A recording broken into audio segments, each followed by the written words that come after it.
বিদেশ আসার পরে কিছু শিখছি আর না শিখছি, থ্যাংক ইউ আর সরি মনে করেন এটা প্রচুর পরিমাণে শিখে গেছি। আপনি যদি কিছু করেন তাও মনে করেন যে সরি, ধরেন ভালো করছেন তাও সরি, খারাপ করলেও সরি। যেমন মনে করেন আপনি কারো সামনে থেকে হাঁটতে হাঁটতে যাইতেছেন, একটা লোক আপনার সামনে একটু সামনাসামনি করছে, সরি, ঠিক আছে, কিছু করেন নাই, থ্যাংক ইউ। মানে যেটাতেই মানে তাদের থ্যাংক ইউ আর সরি, এই জিনিসটা মনে করেন প্রচুর পরিমাণে শিখে গেছি। আশা করি আপনারাও শিখে যাবেন যদি বিদেশ করেন।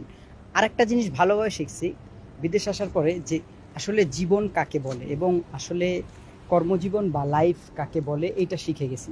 বুঝতে পারছেন? এটা কি বলে রিয়েল লাইফ। আপনার কাছে যদি টাকা না থাকে, আপনি অনেক কষ্ট লাগবে আপনার কাছে অনেক কিছুতেই। তাই এই জিনিসগুলো শিখে গেছি এখন, নতুন করে আর কিছুই শেখার নাই। যতটুকু শিখছি আমি মনে করি যে আলহামদুলিল্লাহ, এবং এটা শেখা দরকার ছিল, তাই শিখেও গেলাম, আল্লাহর কাছে শুক্রিয়া। জিনিসটা না শিখলে এবং আমি আমার বাস্তব লাইফে যদি না ফিরতে পারতাম, কর্মজীবনে না এসে বুঝতে পারতাম না আসলে যে কর্মটা মানুষের কতটা গুরুত্বপূর্ণ এবং ইম্পর্ট্যান্ট।